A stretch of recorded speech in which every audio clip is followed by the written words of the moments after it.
Stay in boat. Ah, ah, ah, ah. Stay in boat's house. Look out.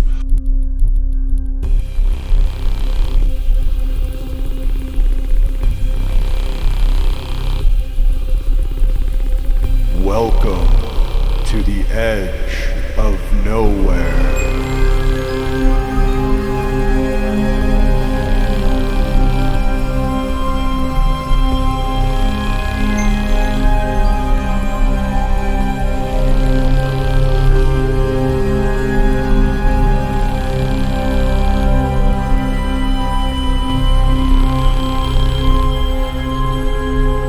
Monster Lore Tour Podcast.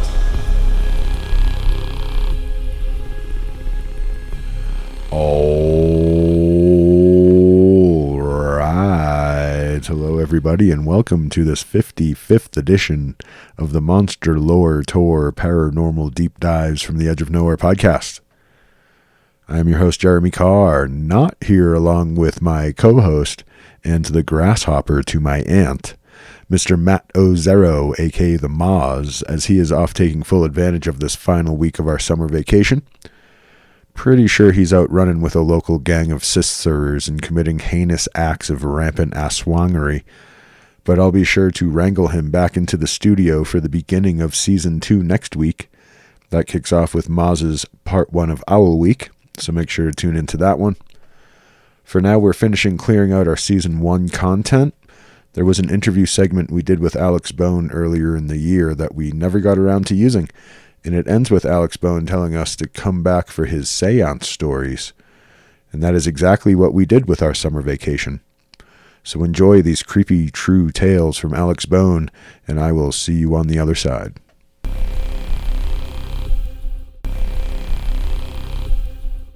All right, here we are with another edition of Alex Bone Stories with our first ever returning interviewee, Alex Bone. Yes, it's me.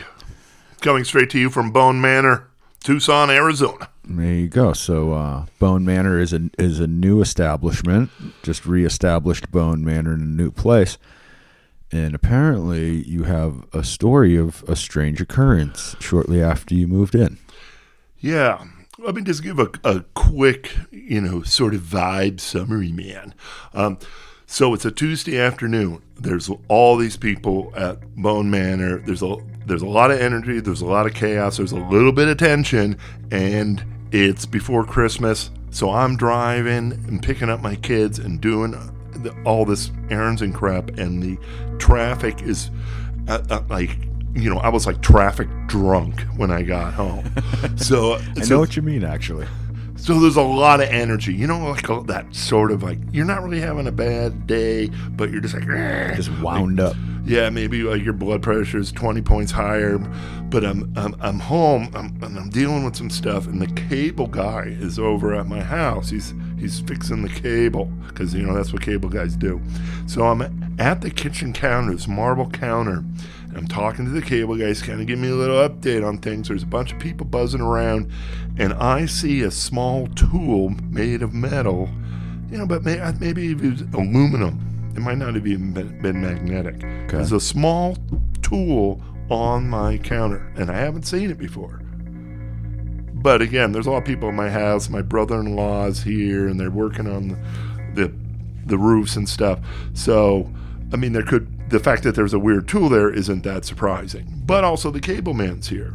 So I'm talking to the cable man, and I point at this tool, and I say, "Hey, is that yours?" And my finger's a foot away from it. I point at the tool, and he's like, "What tool?" And I start moving my finger back and forth from a foot away, and the tool starts mimicking my movement on the counter, sliding back and forth.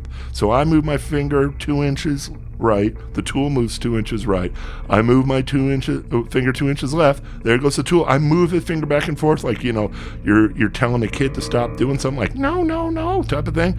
The tool's doing it. And I'm like, well, that's awful strange. And when I say that, it stops working.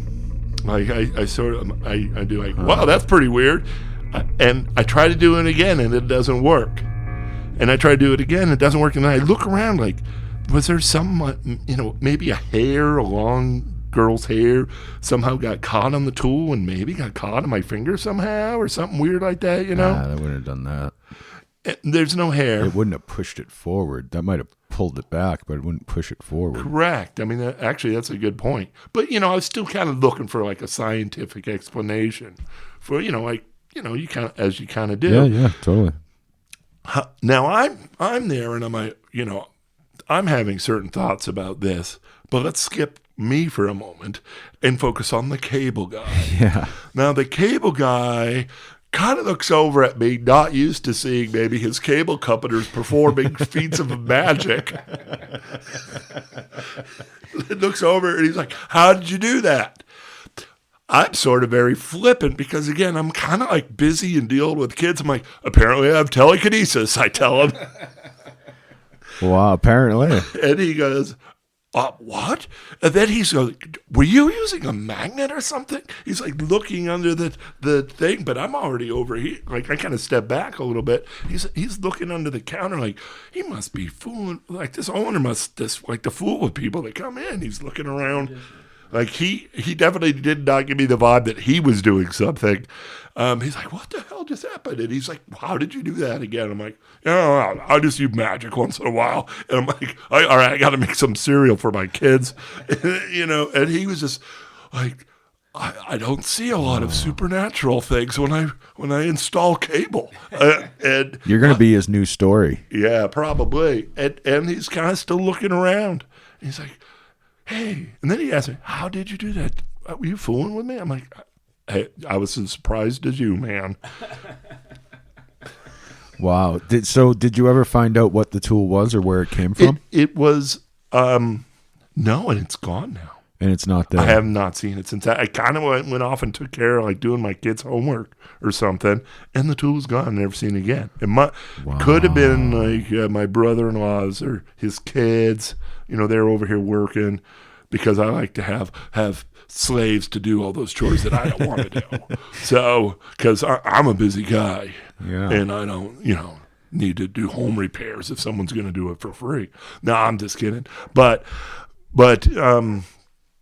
it was sort of about 3 inches long, and it had a place on it that maybe for a hex head, like the most common hex head, and it also had like a church key to open your beer. Like I need to use this hex screw and drink, and that's what it was. Maybe 3 inches long, but I swear, like it probably was aluminum, which means it wouldn't even be metallic, even if someone did have a magnet and was screwing around.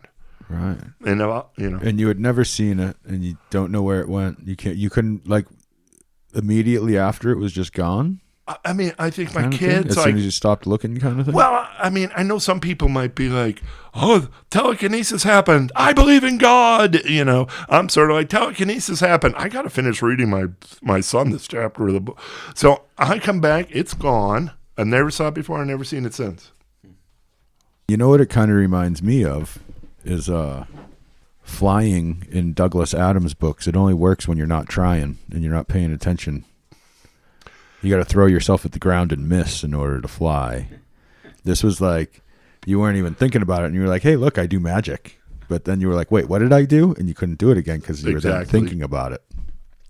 I kind of agree. That type of thing happens in dreams every once in a while. You're like, hey, I'm flying. And then you sort of like fall to the ground and you're like trying to hop and fly again. And you're like, oh, man, I was flying. Right. I forgot how when I started thinking about it. Right. So I haven't had a lot. I mean, it's a new house, barely been here more than a month. Yeah, I mean, that was right after you moved in. You've already had that experience. I also find it interesting that you have 4 hawks living on your property, and there are 4 of you that just moved into this house. Find that 5 also really interesting. No, 5. Oh, I guess it is 5. Yeah, with grandma. It's true, 5. True, it is 5. 4 troublemakers and a grandma. The 4 tricksters get a hawk. Yeah. But we saw a falcon. There was a falcon outside of grandma's room, so maybe that would make sense. The 4 of us get Harris Hawk. She gets a falcon. There you go. I mean, as far as, I don't need to go on forever about it, but as far as the house itself, like I walk around at 3 a.m, midnight. I'm always walking around this house at night, and I really never got like a bad vibe or like even a hint. I mean, I've seen ghosts and things in other places on more than one occasion. Yeah, we covered some of that in episode 5. Right, and I have never had any bad vibes. I've never gotten like the creeps, like, oh, there's something in the corner over there. Like, nothing has ever bothered me here, so I've never gotten like a bad vibe. I've bothered you here at times. It's true. Other than Moz trying to take over my laundry room, I haven't had any problems here. Maz did remind me before we started this that you have an unrelated story that I don't think we ever got audio on mic, and I don't even really, guess I kind of know it, but the orb at Superstition Mountain. I can set the tone for that because we were late. We all were going to rendezvous in the Superstition Mountains for a camping trip, and Jeremy and I are a day late and $1 short as usual. Per. And the day when we sat down, a couple of the folks that were there ahead of us had a story to tell, and we just confirmed yesterday that Charlie was in fact the other one who saw this. Oh, that's right. He was there too, yeah. So there's 3 people that were there? Because Tony was there too, right? Yeah, it was. No, there were 4 of us and 2 children.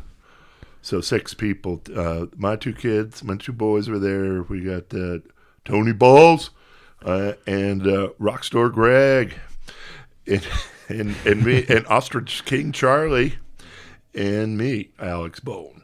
We were there, and I think I was talking to Tony Balls, and Charlie was. So it was like 3 of us, like like a triangle type of thing. Tony had his back to the situation. Charlie was kind of looking sideways. I was looking directly at it. So we're all talking, as you do when you're camping. There's a little fire going, and we're on the edge of the Superstition Mountains. So like just kind of getting in. We were in the Superstition Mountains, but not. But I was looking towards the heart of the Superstition Mountains. The big rocks. Weaver's Needles. Yeah, the Weaver Needles of Superstition. The places where you'd probably want ropes if you were climbing up.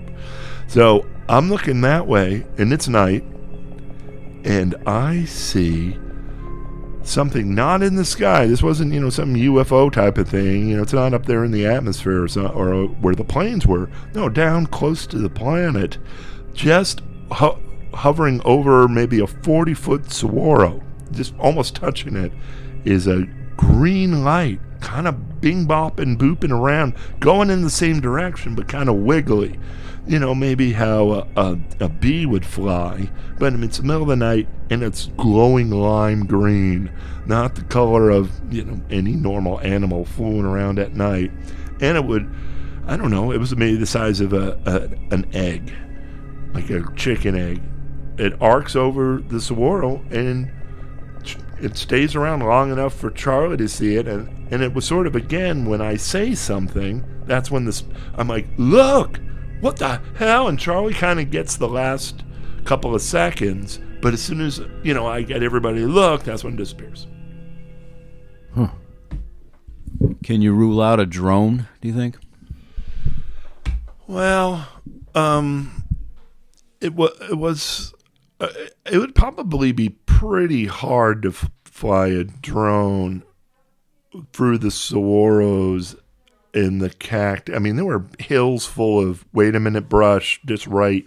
It sort of came over a hill. I mean, sure, it's not impossible. But again, a night flight with all the saguaros, you're probably going to be buying yourself a new drone pretty quick. Yeah, even with good cameras, I don't know how doable that would be to float around through the bush out of eye line, especially because there was nobody in eye line with the place we were camped at. And even the wiggly part doesn't seem drone-like. Also, I mean, How loud are drones? It wasn't all that far away. Again, this isn't some UFO I'm talking about. I'm talking about, like, we're standing, we got the camp table, we got a campfire, maybe my car and my tent, and then a saguaro. I mean, it was probably 30 feet up in the air, 40 feet up in the air, and maybe 120 feet away. You probably would have heard a drone. in the middle of the night in the desert. Yeah, out there, sound travels too, man. You would hear any little thing. So, it makes sense for Superstition Mountain and a sighting like that. So many ghostly, spirity type legends about that place. And I'm pretty sure we were camped, that hill we were camped at the base of, those huge runs of quartz coming out the side and everything. Me and Rock Shop Greg, we're pretty sure there's gold in there, but we were like, I'm not digging for gold in the Superstitions, man. Not even going to think about it. I would have. That's why we didn't tell you, Bon, because you would have got us all decapitated or something. I'm never very good at panning for gold. I always do it for like 2 minutes, and then I'm like, oh, I think I need to make a sandwich. It's grueling work. That's why most people don't ever go try to do that. There's still gold in those rivers. If I don't find it in the first try, I'm peace out. You know.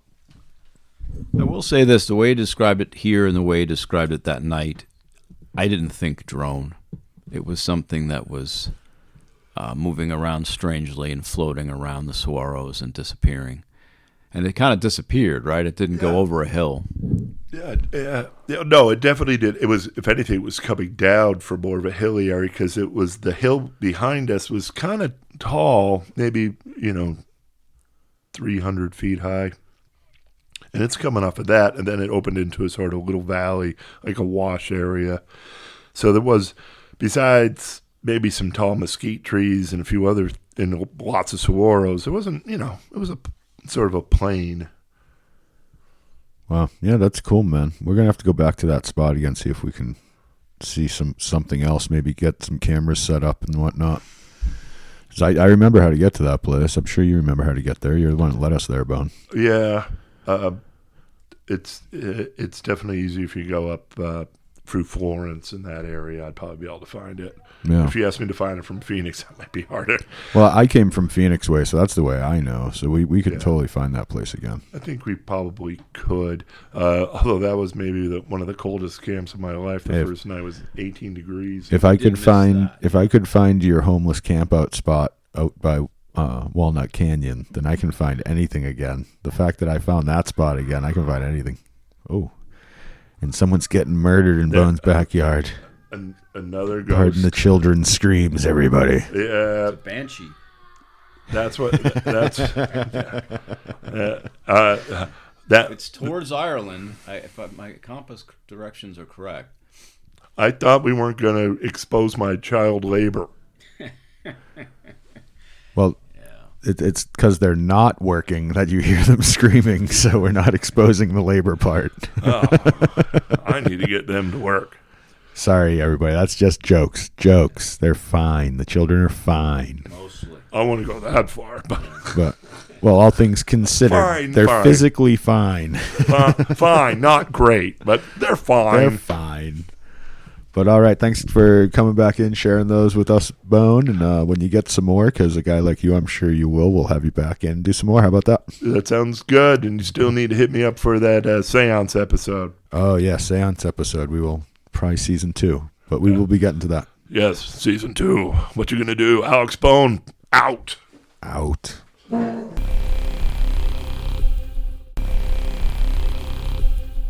Here we are once again in Bone Manor. Bone Manor it is. With the now famous and infamous friend of MLT, Alex Bone. I am here. So last time we were here, we're cleaning up season 1. We're about to start season 2 next week after the air of this. But we had that little piece of interview with you that we hadn't aired yet that I wanted to use. And at the end, you say, hey, remember you still have to get my séance story. So this is kind of like an old business catch-up interview where I want to get that séance story to finish that interview. How's that? That sounds good, but keep in mind this is not a single séance story. I ended up doing séances quite often for probably nearly 2 years, took a little break from that, and then when I started, my age of experimentation, at 17, we and my more nefarious friends gave it a go the second time. I thought there was one even more recent with Neil. So you were like a professional medium for 2 years, basically? I would say I experimented with that medium for a couple of years, took a break, started again, and then the thing with Neil, I wouldn't call that a seance as much as a professional demon summoning. Whoa. But we can end with that. We could do it in order. Let's do it in order and end with that one. Yeah, all right. Let's start at the beginning on that then. This is going to be deeper than I realized. Correct. I have a lot. I will give the highlights, but keep in mind, gentle listeners, that these are not stories that took place over a wild and wacky weekend. This, in many cases, was years of attempts where with high levels of normalcy and then intense spikes of things that are not easily explained. Little pockets of weirdness over a large span of time. Right. But when you have an experience that does, knock your hair out, it makes you more likely to continue the attempt of seeing what else you can find. Right. Makes you curious, right? Spikes your curiosity levels. Exactly. If the first seance we did was Joe Smo, normal and boring, I probably would have done maybe one or two more for the rest of my life and never would have had anything else happen. All right. Do you want to hear about the first one? Please. Nope, moving on. The one that got you in the door to all the weirdness. Yeah. All right. Tell us where the door opened. The door opened in my basement in Concord, Massachusetts. Now, we decided we were going to do a seance. We had a Ouija board and everything. That particular day, we never got to any Ouija boardness because things happened way more intense than most Ouija board experiences. What we did, this basement had two windows. We blocked both of them off so it was completely dark, and we had one of those flashlights that you strap to your leg when you're riding your bike so people don't run you over. So the flashlight split in a T, and we put that over the Ouija board. So it was me, my brother, and a guy, we'll just call him Turner. So you were just trying to make it as creepy as possible. Correct. Or you're doing the wave particle test in quantum physics. Ah, there you go, the slit experiment. Yeah.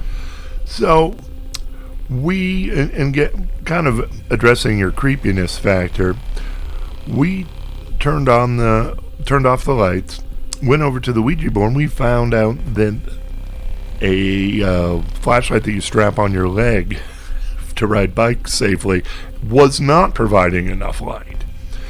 So I stood up and started to walk over to where the light switch was. And that's where I gasped out, and the two people with me, my brother and Chris Turner, we all saw this. On the wall was a glowing orb, sort of 3 feet by 3 feet of white mass with two eyes and a mouth that looked like a dying snake. It just was wiggling this chaotically. And when you're young and you see a glowing white head with eyes, it's quite terrifying. And it was over the light switch, so I could not turn on the lights. How big did you say it was? It was 3 feet by 3 feet. Whoa. Okay. I mean, it was two-dimensional. It was on the wall. Two-dimensional on the wall. Does it look like the David Byrne head from that Talking Heads video? I'm not sure if I know that reference. But it was... I stopped, and I stared at this white, just glowing mass on the wall, and I could not get the courage to go close enough to it to turn on the light. So I just stared at it. The two people with me were gasping. And as I watched it, the black eyes faded. And then the mouth faded. And it just became this orb of light. And once that happened, I got the courage. I didn't really know what else to do, but I ran over and I flicked on the light. And we looked at each other and we're like, that was pretty unexpected. We were really shocked into silence. But, hey, I'd taken 7th grade science class, and my first thought was to turn the lights back off. Was there a crack in the window or something that could explain this phenomenon? When I turned the lights back off, there was no light there whatsoever. And you all saw the same thing, though? We all saw the same thing. You saw the face and the mouth and the eyes and all that. It was sort of like a white jack-o'-lantern almost. Okay. Because my thought, if you had been staring into that little light and then you walked over there, you could be getting that weird glow in your eyes that you can get. Like you stare at a light and then, turn off the lights and you get that kind of glow in your eyes. But if you guys all saw the same thing in the same place. We did. And honestly, the thing that was weird about it was that we did it almost immediately. Like we were like, turn off the light. This flashlight is not enough light to illuminate what we want to do. Let's go turn on the light. Oh, I got you. Okay. We might have been in there. So it's not like you were sitting at the board staring at that. No. Little light. Okay. Maybe 2 minutes. Probably not even 2 minutes. Maybe not 1 even. minute. Yeah, not even. This is not enough light. Let's go turn on the light and figure something else out. Okay. And that was there. So you never had the thought to go to the other extreme. You never thought to stick your hand through it? It may have been a portal. And we'll get to the portals a little bit later. Here we go. But it was against the wall, though. So, I would have maybe hit the wall. Well, not forcibly, but that's my whole thing. See if you can gently, does your hand stop at the wall or does it keep going through that spot? That's a thought that I would have had. You had to reach into that thing to flip the light on, though. No, it was over it. Over the light. It was about a foot over Gotcha. it. Okay. Close enough that you were freaked out to go over there, but not actually covering the switch. I was younger, so it was kind of high up on the wall then, too. Right. About 5 feet off the ground, maybe. Interesting.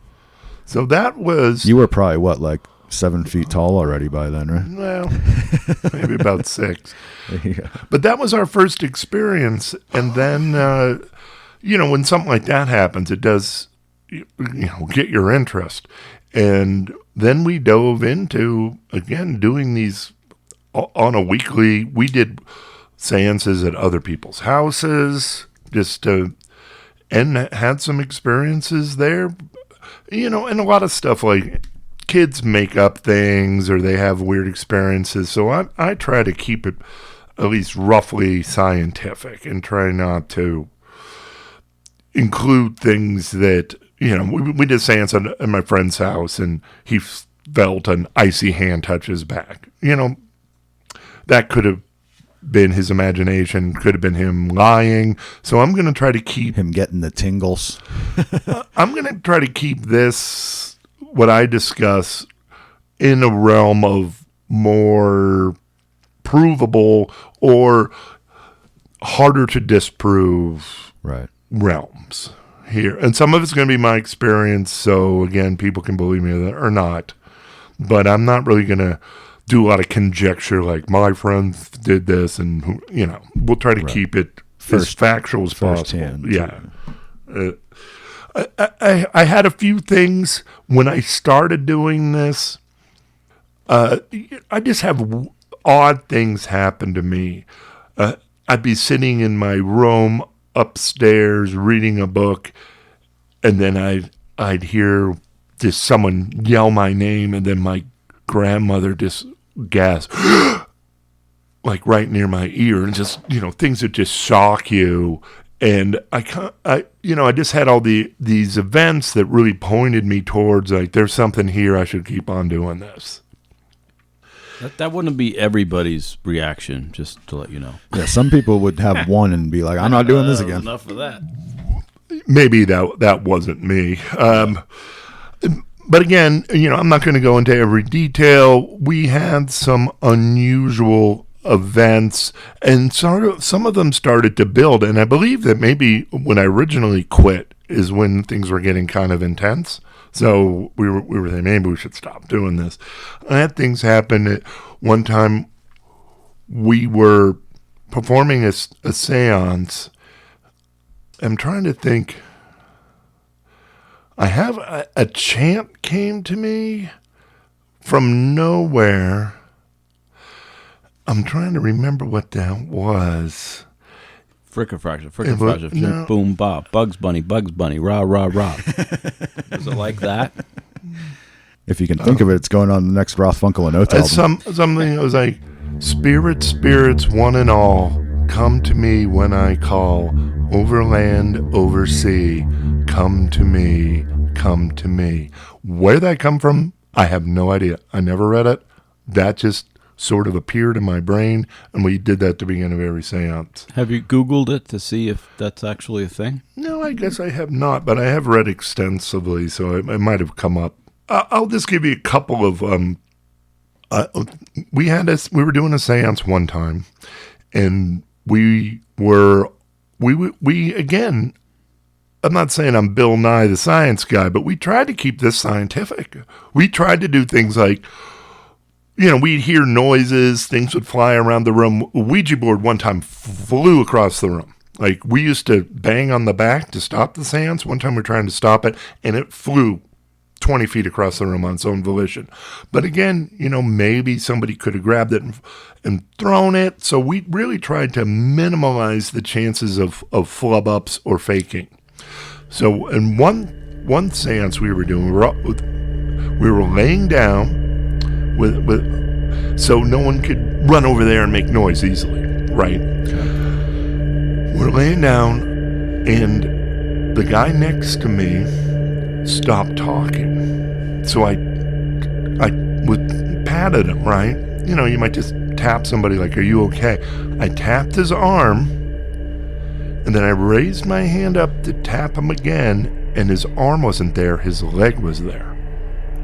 So somehow he did, a monkey flip in half a second, and his body was 180'd.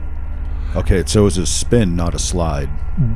Something, but there was a person on either side of him. So him moving where his arm was to his leg was, while laying down between two people in half a second, that's some serious gymnastics right there. That's weird.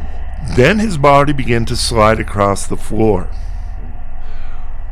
The guy who was with me and me both grabbed one of his legs.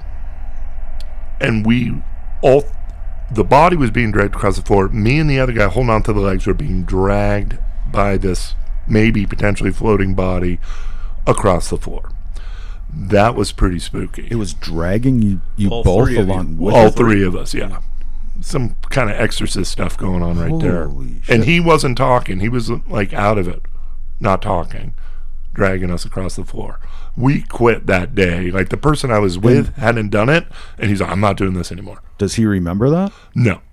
But the person who was being dragged with me was like, well, I'm not doing this again. He turned on the light. We're done. Yeah.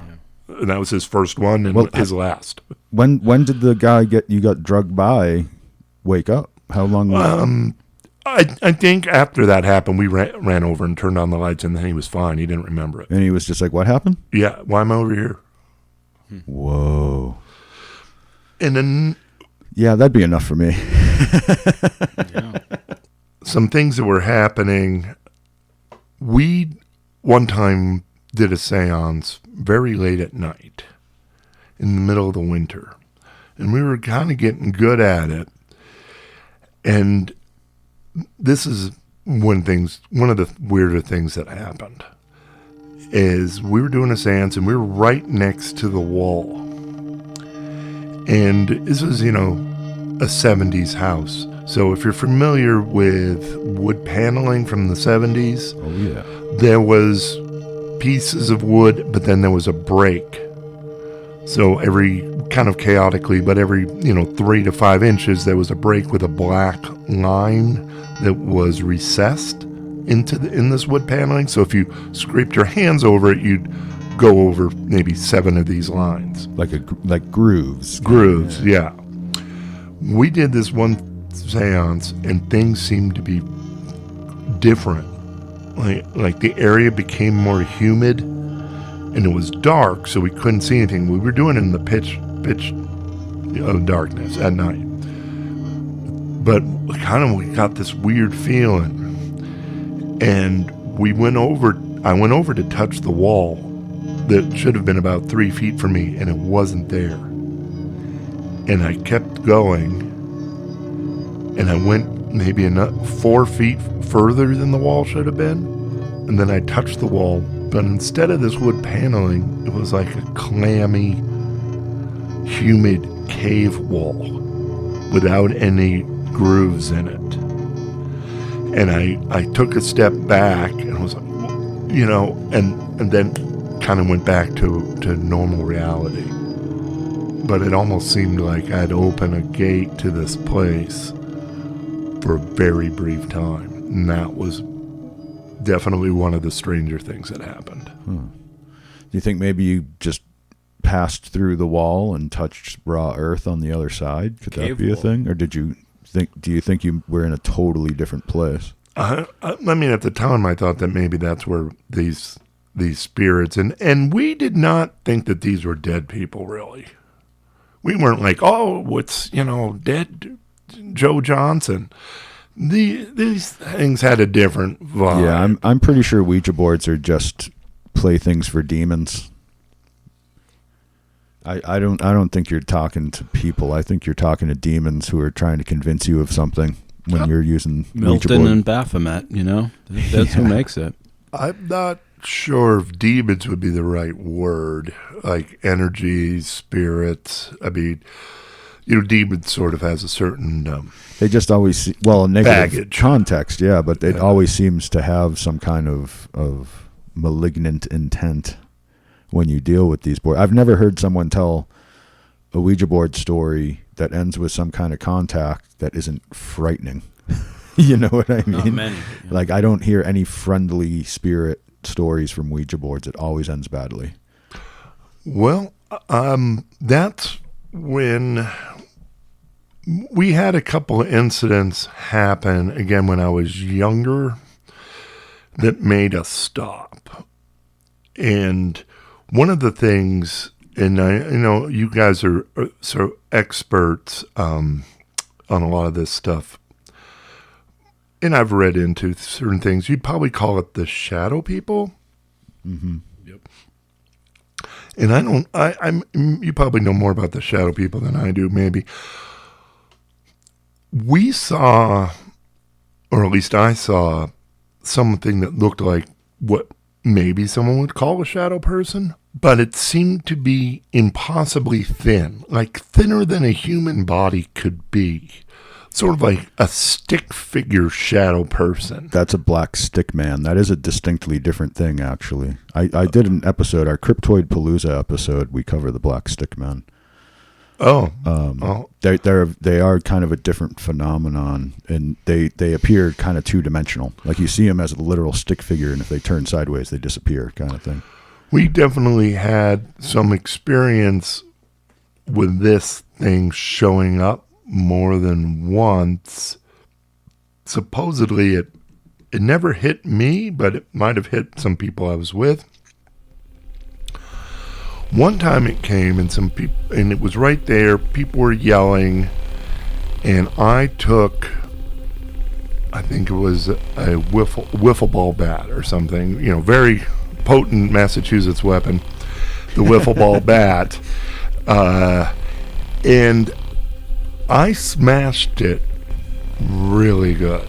You actually made contact with it? Oh, I felt it hit. Wow. Nobody that I was with screamed, and I believe if you smack a kid as hard as I hit this thing, it would have been some serious resolve not to scream if it was another person. We flicked on the lights, and the screen of our TV down there was covered in blood. Blood? Like actual blood? Right, and we looked like no one was bleeding. There wasn't like a And a kid. wiffle bat's not going to make you bleed. It's just going to hurt. I know. It's going to bruise you. It's not going to make you bleed. There was way too much blood for a wiffle ball injury. What the hell? That was when we started to get a little nervous when we were making contact. Blood. Yeah, it was Like a lot of blood. Red human-looking blood? Red human-looking blood splashed just on the TV screen, not on the carpet, not nowhere else. From a black stickman-looking type being. I've I'm never gonna heard of anything like this. Yeah, So that's odd. wild. If it bleeds, we can kill it. Right. We can throw a net over it, Yeah. as Moz would say. That's right. We should have tried that, but it seemed to be it could leave pretty easily, like turn Did you sideways. save a sample of the blood? I mean, we weren't that scientific. See? We always lose the evidence in these stories. Ancestry.com, that could have really. Now you send that to a DNA place and like tell us what kind of DNA this is. It might come back like we've never seen anything like this before. You know what I mean? That could be Part proof. Slimer, part Casper. That's the beginning of proof. Next time you club some sort of cryptid and it bleeds all over your place, save some blood, will you? I will. I promise. I'll And put it thank in my you. beer cooler. And kids, don't try to club a cryptid yourself. Just hire Alex Bone to hang out. I don't know. I think we're to the point you should try to club the cryptid. Club the cryptid. If it's in your house, Yeah. club that thing, dude. Yeah, I was slapping my friends. If it's in your house, I call fair game if they're in your house. Yeah, that's why I kill spiders. So Right, spiders in the house I kill. Outside, that's their place. I leave them alone. Inside, my place. we had one other incident that I think really stopped the first year and a half of seances, because this one was screwed up. Now, I'm sure everybody has seen the movie Alien. Yep. In this crowd, I'm sure everybody Yes, has. everybody's seen the movie Alien. I had an Alien action figure that was probably about 1.5 feet tall, and its head glowed in the dark. Now, again, I'm trying to be scientific to try to eliminate the possibilities of someone doing shenanigans. We were doing a seance, and let me describe the basement. The basement had a closet. And the closet doors were off. This closet wasn't that big, but it used to have sliding doors. We had put 2 metal shelves in front of this closet for whatever reason. And like the junk went through the metal shelves, and we just had a pile of junk in there. And that's where that alien was. That alien action figure back there. Big. It had the claws. Did it have the mouth within the mouth? That's important. Yes, it did. It did. And the glow-in-the-dark head is really the most important aspect of it. Now, The head glowing in the dark is really creepy. I love that. Now, keep in mind that these shelves were covered with, toys and kid crap, binoculars and whatever. For me to get through those shelves into the closet probably would have taken 30 seconds and would have made a lot of noise. I mean, I probably would have even bent the shelves. It would have been creaking, things would have fallen, all that sort of stuff. Really almost impossible. We're doing a seance, and we're asking the spirit to possess something. I look over into the and I hear this like, and I'm looking and I see the glow in the dark head bouncing back and forth like it's this action alien is getting up. It gets up and it runs through the opening in the shelves and comes running straight at me and starts clawing me with its talons. However, keep in mind, folks, those talons were made of plastic. So it wasn't maybe quite as big a threat as the original Alien in the movie. But when this thing with, and I could see where it was because of the glow-in-the-dark head, it is clawing me with its talons, and I tell you, I kind of freaked out a little bit. I ended up punching it, and it fell over, got up, started clawing me again. Wait, how big was this thing? It was about 18 inches. Yikes. Yeah, I punched it, it got up, started clawing me again. I threw it and tried to throw it back in the closet again. Bang, bang, bang, bang, rattle, rattle. It stands up, runs at me again, and this time I just punched the whole thing, its head, so hard that the head flew off, and then it fell to the ground. And that, I was just like, that was a lot. And I think that's when we took our first hiatus. How many witnesses? There was maybe 3 other people there that day. Wouldn't people have left the room like screaming at that point? I mean, that's my friends at that age. Well, I mean, also keep in mind that this was like a slow build, and most of these people had been through like 100 seances. Wow. Seasoned veterans. Veterans, yes. How old again?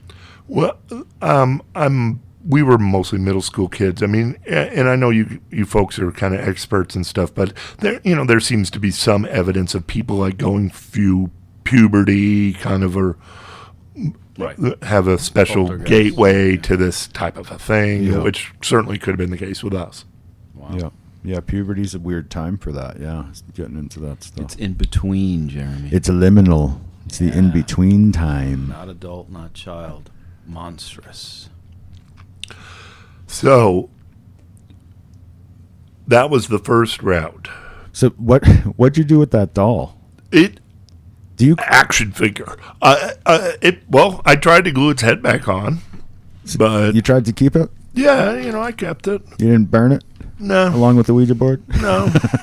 No, we kept that stuff. But we decided, we took a hiatus. That's we were crazy. doing other stuff. How do you close your ceremony after something like that? Do you must do a real close. Well, we did do the knocking on the back of the safe. Oh God. Because that's wild, dude. You don't want something like that following you around. We considered that, especially when I heard a few hallucinations and things. I think we knocked on. We might have had a little. I'm having a harder time remembering our dismissal chant. We had a little dismissal chant. So you did have a ceremony. I got it. Be it dawn or dusk. It was something like, be it dawn or dusk, spirits leave us, or something. I may not have that one perfect, but it was something like that. It was very short. Knock on the thing, be it dawn or dusk, spirits leave us. We want to be able to do it quick in case we were getting attacked. Yeah, but you got to close the door, so to speak, like purposefully, mentally. We certainly tried to do that. And, I mean, life marches on. I started high school, and, that's kind of, that keeps you busy. But, 3 or 4 years passed, and I made a new group of friends, and, we were experimenting with LDS and whatnot. And we, it was the age of experimentation, and I mentioned to these people now. Did you just say you were experimenting with Mormonism? Definitely not. You said LDS. No, it was LSD. It was an old Star Trek. It was an old Star Trek joke. I would be very surprised. I was like shocked. I'm like, Bone was a Mormon? Oh God, no. Yig couldn't have lasted very long. Yig frowns on Mormons. No, none of that. But I ended up mentioning the seances to my new, rough-necked crew that I was rolling with, and you're hanging out on a Friday night, and you're some single dudes, and you're partying a little bit. What else are you going to do? Watch TV? We decided to do a few seances. Sure. Did any of the old group just disappear one day? Well, Turner lived up to his name by turning evil. Wow. And See, it that's why happened you in gotta one clean day. Like one day he was our friends, the next day he joined our arch nemesis, the Conways, and they had a new member and we lost a member, and it just happened overnight. Like 1 minute he's our friends, the next minute he's fighting against us. We don't know. I don't know how that happened. Dang. So now, flash forward, I'm 17, trying to show off to my new friends, my awesome seance skills. And we had some interesting things happen. We were a little bit more scientific and analytical. We made it so it would have really been difficult to flub some of these things. We used to use a skull, a glow-in-the-dark skull, and put that on the table because that's what you do. And, when we saw that bounce back and forth, we had like small successes, like, maybe someone bumped the table, though. How do you know? But we did see the skull move and have some interesting experiences. But then I did something that is absolutely impossible happened. We asked the spirits to possess a mannequin I had. One of those things you put on your lap and tell jokes with. Now, this mannequin's mouth was shut with a ventriloquist dummy. a ventriloquist dummy. That's what I'm talking. Thank you for elaborating on that. So this is about 2 feet high. I've had it for a little while. How old are you?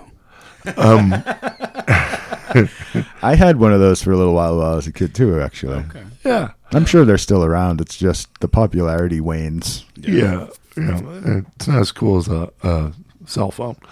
But, so, a ventriloquist dummy. Now, this dummy had a rubber band that always had its mouth shut. So if it's sitting in the corner, its mouth is going to be shut. The only way to open its mouth was to put your hand in the back, hit the lever, and apply pressure, and then that would open the mouth. If you released your finger from the pressure, the mouth would shut. The mouth's always shut. Always shut. Like the opposite of Moz. Yeah. Right. Yep. I've been very good today. We're doing the seance, and we put the mannequin on top of the TV. We put a black light over the mannequin. This is well illuminated. This is no in the dark stuff. Well illuminated. We all sat in a semicircle 10 feet away from this mannequin. And its back was to the wall. There's no way anybody could have touched that thing without us seeing. Zero chance. We asked the spirits to possess that ventriloquist dummy. And we're all sitting there, we're all watching it. And we just see the mouth open on its own accord. And it opens so savagely that it locks. Locks open. Locks open, which never even really happened before. Like lockjaw. Yeah, he had a locked jaw.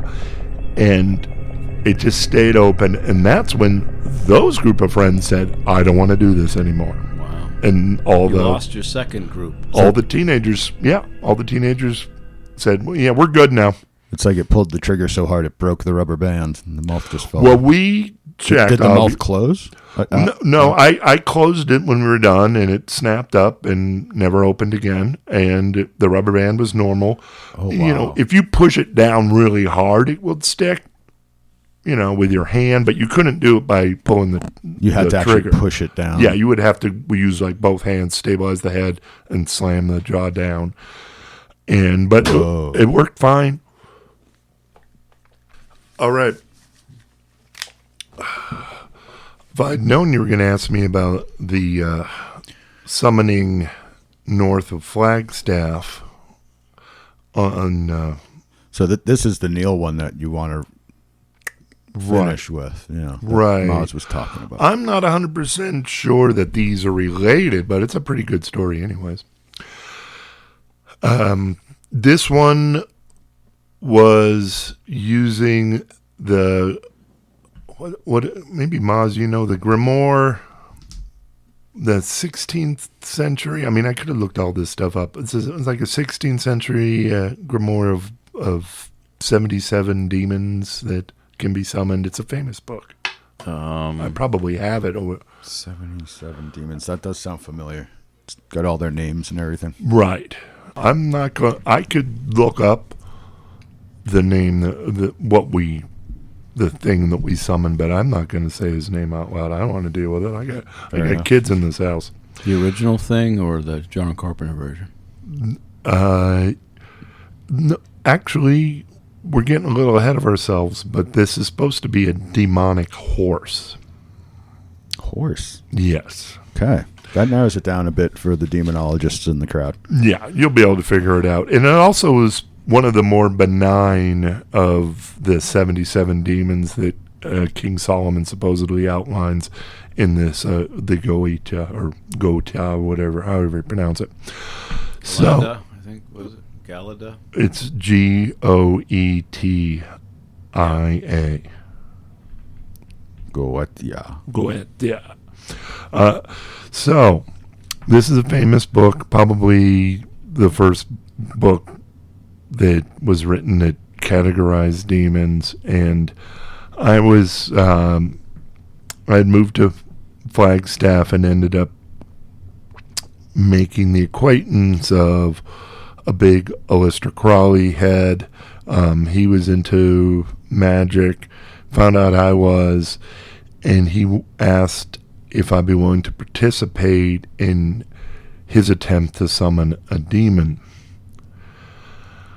I said that we should all have different tasks that we're going to do, in that I was going to be in charge of protection, because I want to make sure it was done right. And there were three of us.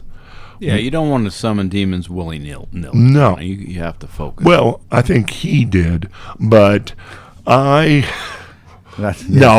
kidding. He actually researched this quite a bit, and he spent a lot of time preparing for this. I spent a lot of time preparing the protection that we were going to use to protect our campsite in that area. So where were you camping around Flagstaff? We went north of Flagstaff on a lonely road that went through a forest that had been mostly burned to ash. No one wanted to camp there because... Was it Ponderosa Pines or Aspen at that point? It was mostly Ponderosa Pines in this area, but because it was such a large burnt-out area that you had to travel through, nobody went there. And then if you went through this burnt-out area, there was this really nice valley that wasn't burnt. So it was sort of a secret hidden spot where no one bothered you. Perfect for summoning a demon. Every good Flagstaffer has one of those spots. Yes. Indeed. So there were three of us. One person was just wasn't very used to this sort of thing, so we just had them do the preliminary lesser banishing rituals and things of that nature. Rip the ticket, bring them to their seat. Right. And I was in charge of, again, protecting the area. So the other, we'll just call him Neil. Let's protect his name and call him Neil. Yeah, we'll just call him Neil. And he was in charge of summoning this thing. We were all going to ask it a question, and he was supposed to give us answers in our dreams. And apparently he did give Neil and the other person that was with me answers in their dreams. I probably had too much to drink, and I don't remember. So, oh well, nothing for Bone Man on that one. So the protection spell guy is boozing up. Is that what's happening right now? I had the protection ready before I boozed up. I worked for weeks using symbols that I had researched, protection symbols. I had special blessed incense that I had prepared. Salt? What about salt? We did use some salt. I had Not too much because of blood pressure. candles, and I had, most importantly, 6 different magical, symbols of protection that were on these carefully measured out pieces of paper. These were aligned around our camp in sort of a Star of David pattern. And you got this from the 16th century grimoire or the 15th century. Right, and my own research and my own philosophies. So you did a 6-pointed star? A 6-pointed star. I would have thought you would have done an 8. Well, it's 6 is It's the the number solemn. of protection. Oh, okay. 8-pointed star is the most powerful, but that's the chaos star too, right? Right, and we're not looking for more chaos. I was looking for protection. We're doing 6 is the protection. Yeah, 6 is protection. 6 is what you do to stay safe. If you're familiar with the Lesser Banishing Ritual, it mentions the 6-pointed star. So I had that all prepared. I did all my protection in the area of the camp. We left that area of protection to Get beer. cast the spell, or do the summoning. We were using a giant dead tree stump that had been burnt to. So you're still in the burn area, essentially. There was some burnt things there. There's a lot of magic in tree roots. And then again, Neil was in charge of the actual summoning. So he did his summoning. We had prepared a drop cloth that I still have. I probably can show you guys. That we were standing inside of. I had prepared that too. So the camp was safe, and we were safe during the ritual with this drop cloth that had the appropriate symbols of protection and all that stuff.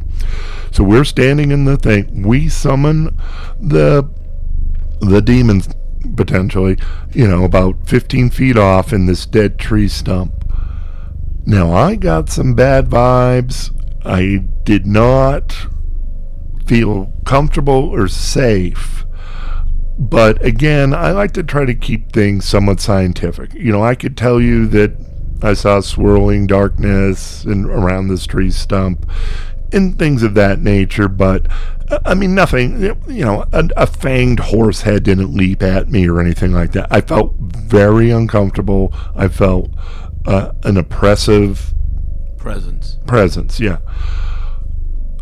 We did it, and then we were supposed to get visions in our dreams, so we're not sitting around waiting for it to talk. We did the ceremony. We potentially summoned this thing, and then we left the protective circle after, releasing it, banishing it. We did the lesser banishing ritual, left the protective circle, and went to the campsite. And this is where I had the weirdest thing happen. Yes. So you didn't actually see anything during the ceremony itself. The swirling darkness, little things present. Yeah. Just okay. So the little stuff. I'm sorry. The little stuff, but like you didn't like see. I didn't see a big looming horse head. I mean, again, the eyes play tricks. It's at night. Sure. I mean, there was swirling darkness. I thought I saw things moving. Yeah. But there wasn't like contact with the entity itself. That's what I'm getting at. Not exactly, no. Okay. The weirdest part of this for me, though, we banish it, hypothetically. We get out of the circle and quickly move to my very well-researched and prepared. I worked on these protection things for weeks. Each one of these 6 cards, for lack of a better term, and all the other things I prepared in this 6-pointed star that protected our camp. We are happy, that we were this was sort of intense, so we're relaxing, we're having a beer, things are getting a little more casual, we're like, hanging around by the fire, things are sort of, pretty chill for having just summoned a demon sort of a thing. However, the weirdest thing that happened to me was, I'm having a beer. And what happens when you drink a few beers? You need to get rid of that beer. So we're all in the protective area. And I walk away from the camp to relieve myself. I walk just a titch out of that Star of David, the six-pointed star, Star of Solomon. I think it's really called the Star of Solomon. I walk maybe 3 feet out of it, not really thinking that much, and a wave of dark terror grips my spine to the point where I felt paralyzed with fear, and I've never really felt like that before. I stood there for 3 minutes, unable to move, just gripped with this black tide of terror that wouldn't release me.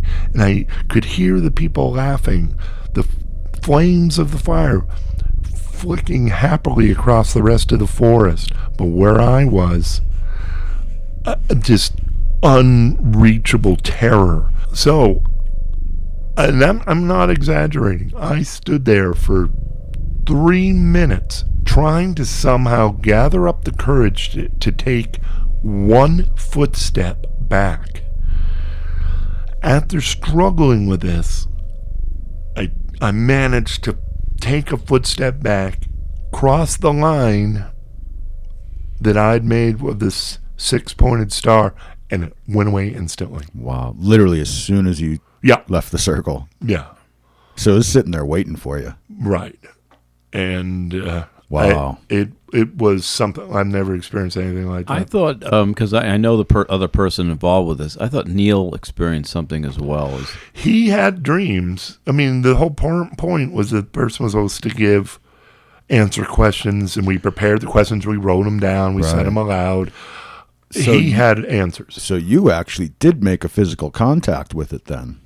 Me? When you stepped out of that circle, it sure seems like it to me. Yeah. They never had that experience, so they got the dreams instead, maybe, because you already experienced the terror that it had for you.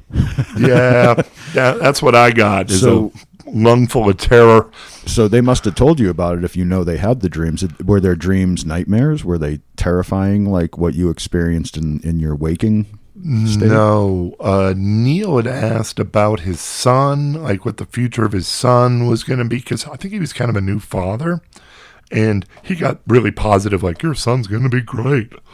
You're doomed now for asking. Yeah, and I own your soul. And I don't know. Then the other person was just kind of some gobbledygook. So it's more of an oracle type thing for them, huh? Yeah. Just terror for me. But that's cool, because that's kind of what I'm into anyway. So there you go. You know what that tells me, though? You did a really good job drawing those circles of protection. Oh, yeah. Very good point, sir. You did a good really job. did. Yeah. Wow. Nice. And like I said, I worked on those a long time. I used very traditional symbols. You still have the portable one, the drop cloth one? I think I do around here somewhere. That could come in very handy. So when you're going to party and summon demons, drag the porta potty into the ring of symbols. Right. There and just Or leave yourself don't dangle things, anything outside of that. Go pee off of that symbol that way. Yeah. Or I think I peed it within the six-pointed star for the rest of the night. Yeah. Or at least have a bucket for the night. If you there's areas where peeing on things will actually make it more toxic, and it will actually backfire against you from landscape, deity, spirit-wise. We're talking Mongolia here, not related potentially, but it may not help your defenses. So when did you guys leave the circle? Did you wait till the sun came up and then it felt okay? Was it just a darkness thing? I think they also they had their dreams, so maybe that meant the experience was over in some respects. Okay. Yeah, I didn't have any bad mojo the next morning or anything. Okay. That's crazy that it grabbed you like that. Yeah, I've never felt anything like that. I don't think I've ever heard Bone say I was terrified before. No, I was going to add, we've been in a few tense situations together. Yeah. And, this is not a guy easily rattled by wild animals. There was a situation with a wrestling gun, which we won't go into. But basically, I've seen you in some pretty tense situations. This is a guy who generally keeps his cool. Like he and even looks at it kind of like with a little, "Meh, here we go. It's going to get a little weird." He told me the story of when he had to chase the mountain lion out of his campsite. Yeah, it was with nothing more than like a spear and a shovel. No, I kicked the red bobcat. I chased the mountain lion with a sword. Yeah, get your story straight, man. When he told me that story, he was like, I was a little freaked out. Yeah. This was, I like to hear him say, I was mortally absolutely terrified. Yeah, Like, haven't seen that. Yeah, and it didn't go away easy. I mean, it took me 3 minutes to take 1 footstep back. That's very strong will too, being able to overcome that actually. So so you could have been drawn. You could have been drawn further away and into the woods and lost forever. I think it could have happened. Yeah, and it is weird that I'm the only one that didn't get the dream. Yeah, you made some kind of contact with it, and then you didn't get the dream. Yeah. Maybe he was ticked off that he didn't drag me out into the woods. I'm not giving that guy a dream. That's pretty wild. Yeah. But, all right, I'm going to wrap this up. That's a lot to process. Well, enjoy. But before we wrap it up, though, I do want to ask. I just want to ask you a philosophical question. I've known you for about 16, 17 years, I'd say, and you had some stories like this. And you've had some experiences you can't explain, and you do try to do this scientific approach to it.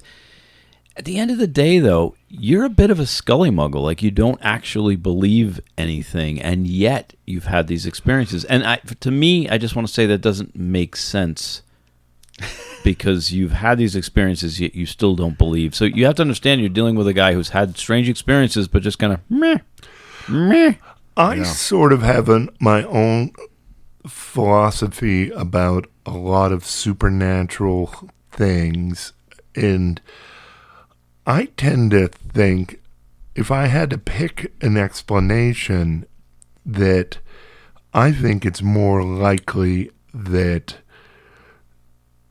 individuals possess maybe sort of a quantum leap of human possibilities. I'd be more open to, the séances or something, that those are projections of the humans present, performing telekinesis or thought projections. I'd be more likely to believe that than, say, ghosts. And I'm more open to the potential of the human mind evolving beyond what we normally expect it to be able to do. Manifesting thought forms, projecting our own reality. Right. So there was Neil, and then there's the Jungian, Alex Bone. Yeah, Neil Jungian. But that's pretty foo-foo in itself. Well, it's just a different kind of foo. It's not dissimilar from where we seem to be going in this podcast, as far as our own research and our own depth psychology. And Carl Jung seems to be coming up a lot. Tolpic stuff. Projections, thought projections seem to be ever present, and when we do feel like we're having some breakthrough kind of stuff, it's more related to what you just said, which actually clears it up for me a little bit, because I always wondered why, if I had this many experiences, I think potentially you'd have a different approach. Right. You've always been this. There's been this. Yeah, well, I was fighting this demon last week, but I don't believe in him. It seemed to me, it just seemed like that's the way your stories kind of went. Just projecting them. Yeah. Or I don't necessarily try to put labels on things and saying like, well, this happened to me, so that means that all this is real. Right.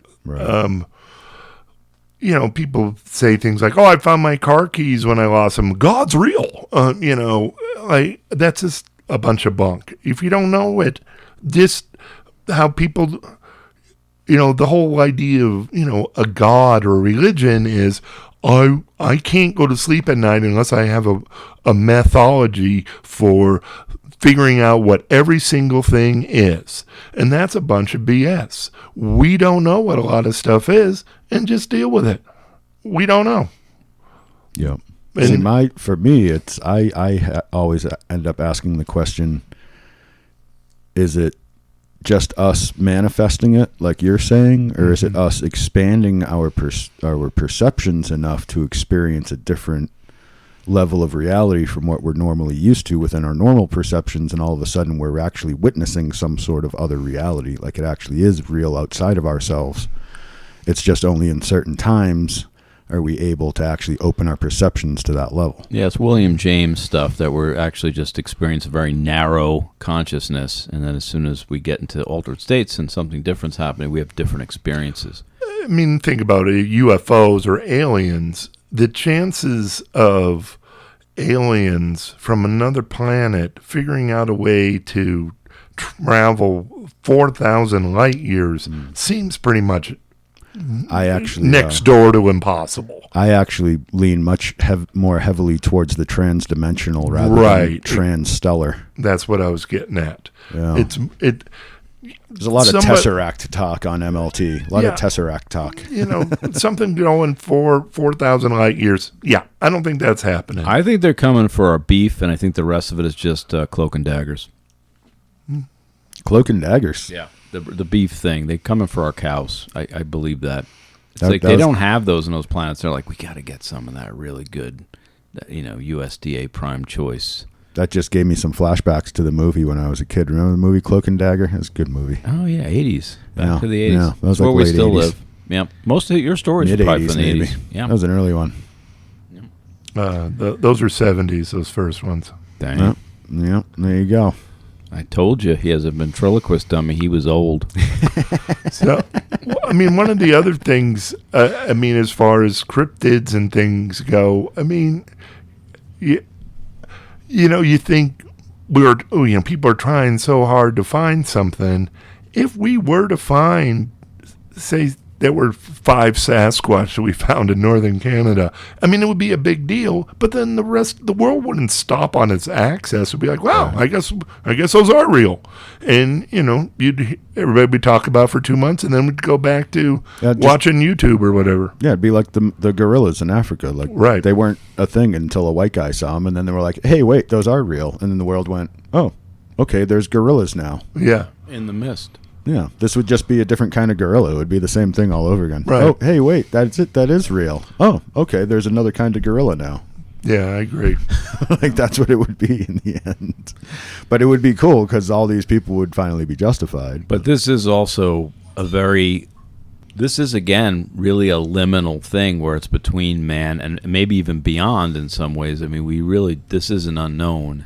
And if we did find something, it's not only missing Linky, it's kind of even potentially beyond that. So it is. Yeah. It would be I think it would be a huge deal, and I think I'm hoping we catch some with the drones and the stuff we got going. I hope there's more to come on that front, certainly, but I don't know yet. Like I said, what it would mean for us. I would say it would be a little bit bigger than just an unknown species. Right. Maybe Sasquatch is not the best. Yeah, Chupacabra would be in that category. Yeah. It would be interesting. It would be wild, but, It's like when you prove that the jackalope is real. Yeah. When rabbits can grow antler-looking appendages from this disease we know about, gives them these growths on their head that can resemble deer antlers. Yeah. There you go, jackalope. Yeah, people saw them. Doesn't change the world. It makes me go, see? Yeah. They're real. I told you they were real. Right. And the same with the giant squid. But like I said, something so close to us species-wise and potentially having, a little bit of magical powers, potentially, of hide and seek, certainly. I think the Bigfoot would be a different... Yeah, maybe that was a bad example, but... Yeah. Right. You're just talking the philosophy of what you're talking about, though. There is new evidence now that some people speculate there were actually up to 8 different species of humanoids. Hominids. Yeah, we keep finding other diversions. Right. Yeah. So if there were 8 different species... That means we killed all of the other ones. Well, some of them are still in us. It was a bit of a... We either bred together or killed them off. Yeah. Whichever. Yeah. A little bit of both, maybe. As we went, we are only human after all, aren't we? Well, maybe not. The Some of only us. the only people that Actually, Mr. Homo Florius. the only people that don't have Neanderthal DNA are Saharan Africans. really? Yeah. The only ones, huh? Yeah, they are the only ones. Every Wow. North, South America, Europe, Australia, Those everybody, Neanderthals got around, man. or the people that interbred with them got They were around like afterwards. the Irish. Yeah. But the They sub-Saharan set up fraternity Africa, parties no. everywhere. I know. Yeah. All right. Weren't we supposed to get out of here like 10 minutes ago? We were. All right. Thank you once again, Mr. Alex Bone. And we'll see everybody out there for season 2 next week. We're going to go back to the studio for our wrap up. Nice. Stay Good within luck. the symbols. Yeah, definitely stay within the symbols.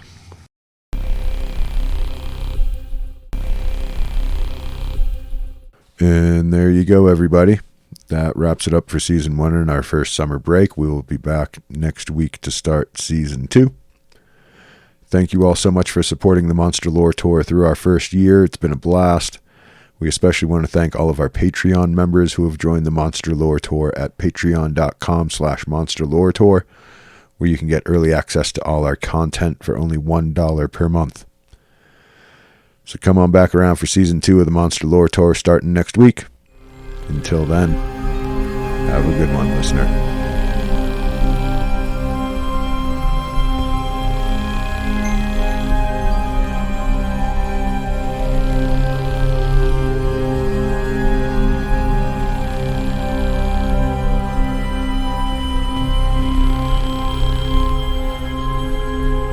Monster Lore Tour Podcast. Do you know the Manic Man? The man. No, here we go. Do you know the Manic Man? The Manic Man. The Manic Man. Do you know the Manic Man? Came down. Manic Man. Mac. Mac. I am the Manic Man.